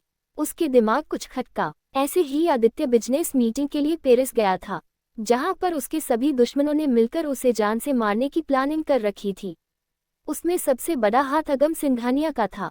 आदित्य उस जगह से जैसे तैसे बच निकला, पर वो हद से ज्यादा घायल हुआ था। 2 गोलियां लगी थी उसे। हाथ पैर पर जगह जगह खरोच। आदित्य के सर पर भी काफी चोट आई थी। आदित्य की वो हालात याद आते ही अवनी पैनिक होकर रोने लगी। आदित्य जो कब से अवनी के बनते बिगड़ते एक्सप्रेशन नोटिस कर रहा था, अवनी को पैनिक होता देखकर घबरा गया। उसे समझ नहीं आ रहा था अवनी को अचानक क्या हुआ। अवनी रोते हुए आदि को कस के पकड़कर बोली, आदि नहीं, पेरिस नहीं जाएंगे आप। नहीं, आपकी जान को खतरा है। नहीं, बिल्कुल नहीं जाएंगे। आदित्य उसे कंसोल कर रहा था, पर अवनी को कोई होश नहीं था। अवनी पैनिक होकर बेहोश हो गई। अवनी को बेहोश होता देखकर आदित्य की सांसें ही अटक गई। वो जैसे ही उठने को हुआ, अवनी ने उसकी शर्ट काफी कसकर पकड़ हुआ था, जिससे वह उठ नहीं पाया। आदित्य ने दूसरे हाथ से साइड टेबल से फोन उठाया और अपने डेड को कॉल लगाया। वो दोनों रूम में कुछ डिस्कस कर रहे थे कि ऋषभ जी का फोन बजा। दोनों ने आदि नाम देखा तो अलर्ट हो गए। घर में ही होकर आदि उन्हें इस वक्त फोन कर रहा था, मतलब कुछ सीरियस है। उन्होंने तुरंत फोन उठाया। वह कुछ बोलते हैं उससे पहले ही आदित्य की घबराई हुई आवाज आई, मोम डेड, डॉक्टर को लेकर जल्दी मेरे कमरे में आइए। जान पैनिक होकर बेहोश हो गई है। ऋषभ जी भी पैनिक हो गए। खुद को संभाल कर बोले, आते हैं हम। फोन कट कर तुरंत भागे भागे बाहर निकले। ये सुन नैना जी ऋषभ जी शिवांश को गोद में उठाकर बाहर निकले। ऋषभ जी ने डॉक्टर को फोन किया। फैमिली डॉक्टर सिर्फ 15 मिनट में ही पहुंच गए। उनके साथ उनकी पूरी टीम थी। वो अवनी को चेक कर रहे थे। चेक कर एक नज़र सबको देख बाहर चलने का इशारा कर बाहर निकल गए। दादाजी भी वहां पहुंच चुके थे। सब हॉल में बैठे। डॉक्टर सबको एक नज़र देखकर बोले, मिस्टर कपूर, मिसेज कपूर को पैनिक अटैक आया था। क्या उनके साथ पहले कभी ऐसा हुआ है? आदित्य याद करते हुए परेशान होकर बोला, नहीं, पहले तो ऐसा नहीं हुआ। अचानक पैनिक अटैक क्यों? डॉक्टर, क्या आपने उन्हें ऐसी कोई बात बताई जिससे वो पैनिक हो, या वो पैनिक होते हुए क्या बोल रहे थे आप हमें बता सकते हैं जिससे हम समझ पाए? आदित्य, मैंने तो सिर्फ अपने बिजनेस मीटिंग पेरिस में उसकी बात बता रहा था। पता नहीं ये सुन जान को क्या हुआ, वो पैनिक होने लगी। बेसुध हालत में बोले जा रही थी, आदि आप नहीं जाएंगे, आपको खतरा है, जान को खतरा है। ये सब बोलते हुए बेहोश हो गई। मैंने बहुत कोशिश की पर जान शांत नहीं हुई। डॉक्टर, हो सकता है आपके जाने की बात से उन्हें कोई खतरा महसूस हुआ हो, या उन्हें कोई क्लू मिला हो कि आपकी जान को वहाँ खतरा है, या फिर कोई पुरानी बुरी घटना जुड़ी हो। मिसेज कपूर को होश आने पर शांति से बात कीजिएगा। ये कुछ दवाई समय से देते रहिए। डॉक्टर चले गए। सभी घर वाले भी परेशान थे। आदित्य ने जैसे तैसे उन्हें रूम में भेज दिया। खुद कमरे में आ गया। बेड पर बैठकर अवनी का हाथ पकड़कर उसे एकटक निहार रहा था। 1 घंटे बाद अवनी की आंखें धीरे धीरे खुली। ये देख आदि ने राहत की सांस ली। 1 घंटे से वो सिर्फ लगातार अवनी को निहारे जा रहा था। पलके झपकाना तक भूल गया था। वो अवनी के नजदीक जाकर तुरंत बोला, जान, are you okay? Are you feeling better now? Avni ने धीरे से अपना सर हिला दिया।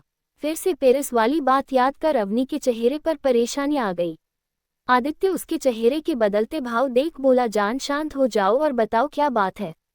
अवनी जैसे तैसे खुद को शांत कर आदि की बाहों में घुसकर धीमी आवाज में बोली, मैं नहीं चाहती आप पेरिस जाए, वहां आपकी जान को खतरा है। आदित्य और ज्यादा परेशान होकर बोला, जान, आपको कैसे पता? क्या बात है? आपको ऐसा क्यों लगता है वहां कोई खतरा है? अवनी ये सुन मन ही मन बोली, दे अब जवाब। क्या बोलूं समझ नहीं आ रहा। अवनी कुछ सोचकर धीरे से बोली, मैं जब खाना खाने बाहर गई थी, जब आप कार कुछ डिस्कस कर रहे थे, मैं कार में बैठी थी।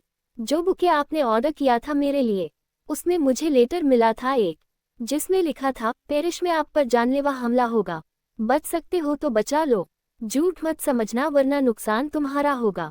इतना लिखा था। मैं नहीं जानती ये सच है या झूठ, पर मुझे कोई रिस्क नहीं लेना चाहती।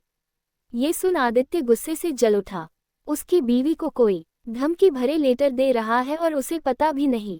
आदित्य के मन में यही चल रहा था कि किसकी हिम्मत हुई उसकी बीवी को ऐसे धमकाने की। आदित्य की गुस्से से नशे उभर आई थी। वो आउट ऑफ कंट्रोल हो रहा था कि अवनी ने प्यार से उससे मासूमियत भरी आवाज में बुलाया, हब्बी। अवनी पर आदि अपना गुस्सा नहीं निकलना चाहता था। जैसे तैसे खुद को शांत कर आदि ने अवनी को देखा। आदित्य ने प्यार से अवनी के छोटे से चेहरे को अपने हाथों में भरकर उसके माथे को चूमकर प्यार से कहा, वो लेटर कहाँ है जान? ये सुन अवनी मन ही मन बोली, मर गई आज तो। अवनी सोच कुछ सोच। स्मार्ट मेमोरी के वजह से अवनी को तुरंत बहाना मिल गया। अवनी का दिमाग पुनर्जन्म के बाद कंप्यूटर की तरह तेज काम करता था। अवनी रोनी सी शक्ल बनाकर बोली, आदि वो लेटर हमने संभाल कर रखा था, मैं आपको दिखाने आने वाली थी, पर कुछ वक्त बाद वो लिखा हुआ सब गायब हो गया। ये सुन आदि और परेशान हो गया। अवनी रोनी आवाज में बोली, आदि आप नहीं जाओगे प्लीज। अवनी ने ऐसी शक्ल बनाई थी कि अगर आदि ने हाँ बोला तो वो रो देगी। आदि ने उसे बाहों में भरकर कहा, नहीं, आपका आदि कहीं नहीं जाएगा, चलो मेडिसिन लेकर सो जाओ, देखो मैं यही हूँ। आदित्य ने जैसे तैसे अवनी को दवाई देकर सुला दिया। उसकी आंखों से नींद कोसों दूर थी। उसने मन ही मन ठान लिया था कि अगर पेरिस में सच में कोई खतरा है तो इसके पीछे जो है वो जिंदा भी नहीं बचेगा। लेटर भेजने वाले की तो आदि ने तड़पा तड़पा कर जान लेने की ठान ली थी। उसे कहाँ पता था कि ये सिर्फ अवनी का बहाना है उसे रोकने के लिए। जब 55 खतरा और इन्वेस्टिगेशन। आदित्य अवनी को देखते हुए बस सोचे जा रहा था। जब उसे यकीन हो गया कि अवनी दवाई की वजह से गहरी नींद में जा चुकी है, उसने प्यार से अवनी के फोरहेड पर किस किया और उठ गया। फोन लेकर बालकनी में आया और शिवम को फोन लगा दिया। उधर शिवम, जो अभी अभी मीटिंग खत्म कर घर लौटा था, शावर लेकर सोने की तैयारी कर रहा था। फोन पर आदित्य नाम देख उसने तुरंत फोन उठा लिया। शिवम, खेलो भाई। आदित्य, शिवम कहाँ है तू? शिवम भाई मीटिंग से अभी घर लौटा हूँ, आप बताओ हुआ क्या है। आदित्य स्टडी रूम में बात करते हैं। शिवम ने भी ओके बोलकर फोन काट दिया और स्टडी रूम की तरफ चल पड़ा। आदित्य के रूम के पास ही स्टडी रूम था, इसलिए वो जल्दी पहुंच गया। शिवम भी जल्दी से आ गया और आदित्य के पास बैठ गया। शिवम के चेहरे पर परेशानी साफ दिखाई दे रही थी। उसे पता था कि आदित्य कभी भी बेवजह उसे इतनी रात को परेशान नहीं करेगा। कोई तो बात होगी, शिवम बताएगा क्या हुआ है। आदित्य शुरू से लेकर अंत तक सारी बात शिवम को बता देता है। शिवम गुस्से से आग बबूला हो चुका था। वो चिल्लाकर बोला, इतना सब हो गया, मुझे कुछ पता भी नहीं है। और मेरी गुड़िया को किसने धमकी दी? मैं उसे जिंदा जला दूंगा। आदित्य उसे शांत करते हुए बोलता है, पहले तू शांत हो जा। जिसने भी किया है हम उसे पकड़ ही लेंगे। पहले हमें पता लगाना है कि पेरिस की ब्रांच में सच में कोई गड़बड़ है या कोई हमें मारना चाहता है। शिवम, हाँ वैसे भी दुश्मनों की कमी नहीं है, एक मौका तलाशते हैं वो लोग हमारे ऊपर हमला करने का। ये सुन आदित्य को याद आता है कि कैसे उसने उन लोगों को पकड़ा जो अगम सिंघानिया के गुलाम थे। ये सुन आदित्य को फिर गुस्सा आ गया।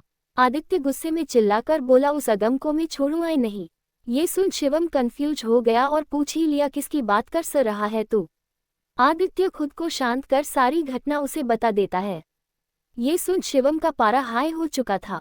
वो दांत पिसते हुए बोला, उस सिंघानिया के बच्चे को मैंने तड़पा तड़पा कर न मारा तो मैं मेरी बहन का भाई नहीं। आदित्य कुछ सोचते हुए बोला, कहीं उस लेटर और ब्रांच में गड़बड़ के पीछे भी तो कहीं ये अगम ही तो नहीं। ये सुन शिवम सोच में पड़ जाता है। वो सोचते हुए बोला, हो सकता है भाई, मैं इन्वेस्टिगेशन करवाता हूँ, आप गुड़िया के पास जाओ। अगर उसकी नींद खुल गई अकेले फिर पैनिक ना हो जाए। आदित्य को उसकी बात सही लगी। वो खड़ा होकर बोला, जल्दी सो जाना, देर तक मत जागना। शिवम ने सर हिलाया। आदित्य जाने लगा। जैसे ही उसने कदम आगे बढ़ाया शिवम की धीमी आवाज आई, भाई। आदित्य रुक गया, शिवम को देखने लगा। शिवम आदित्य को देख बोला, भाई मुझे गुड़िया को एक बार देखना है प्लीज। आदित्य ने उसे प्लीज कहते सुना तो उसके सर पर चपत लगाते हुए बोला, तेरी ही बहन है, तू प्लीज क्यों बोल रहा है? चल देख ले अपनी बहन को, वरना तू ताने मारेगा मुझे कि मैं जान का ख्याल नहीं रखता या मिलने नहीं देता। ये वो सौतेली मां की तरह ताने देगा तो वही अपने लिए सौतेली माँ जैसा। सुन शिवम भड़क गया। वो तिलमिलाकर बोला, क्या बोला तूने, सौतेली माँ जैसा? रुक तू, अब मैं गुड़िया को ऐसी ऐसी बातें बताऊंगा जो तूने सोची भी नहीं होगी। मैं बोलूंगा कि तू कोमल से मिला था। ये बोल शिवम डेविल स्माइल के साथ आदित्य को देखने लगा। ये सुन आदित्य की सिट्टी पिटी गुल हो गई। वो हड़बड़ाते हुए बोला, मैंने ऐसा कब किया? शिवम सोचने की एक्टिंग करते हुए, किया तो नहीं पर मैं फिर भी बताऊंगा। ये बोल जोर जोर से हंसने लगा। आदित्य डेविल स्माइल के साथ बोला, ठीक है बता देना, मैं भी बताऊंगा कि तू किसी के साथ वन नाइट स्टैंड करके लौटा है। शिवम की हंसी ये सुन गायब हो गई। उसकी जान हलक में आ गई। शिवम को अच्छे से पता था कि अगर आदित्य ने ऐसा झूठ भी बोला तो उसकी बहन उसे पीट पीट कर हड्डियां तोड़ देगी। अवनी को अपनी भाभी से मिलने की एक्साइटमेंट थी जो हद से ज्यादा थी। शिवम इमेजिन करने लगा। शिवम खुली आंखों से सपना देखने लगा। उसकी बहन उसके पीछे छड़ी लेकर भाग रही थी और शिवम बचकर भाग रहा था। अवनी से बार बार माफी मांग रहा था। अवनी ने उसकी एक न सुनी और उसे पकड़कर मारने लगी। ये देख वो जोर से चीख पड़ा, नहीं। आदित्य जो उसके चेहरे के एक्सप्रेशन देख रहा था वो समझ गुगा से मार खा खसाल एक ससानन देखते डूबे अपनी गया कि शिवम खुली आंखों से सपने। आदित्य जोर जोर से हंसने लगा। आदित्य के हंसने की आवाज सुन शिवम होश में आया। वो समझ चुका था कि आदित्य को पता है उसे क्या फील हुआ।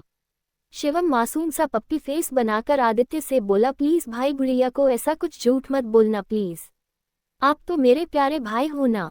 आदित्य डेविल स्माइल के साथ बोला, मक्खन मत लगा, नहीं बताऊंगा, पर तूने अगर मेरी जान को मेरे बारे में कुछ उल्टा सीधा बोला तो मैं तेरी जल्द शादी करवा दूंगा।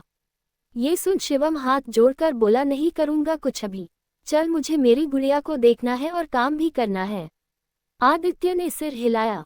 दोनों आदित्य के कमरे में गए। अवनी सोते हुए स्लीपिंग ब्यूटी की तरह लग रही थी।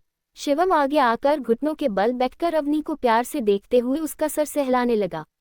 शिवम की आंखें हल्की नम हो चुकी थी।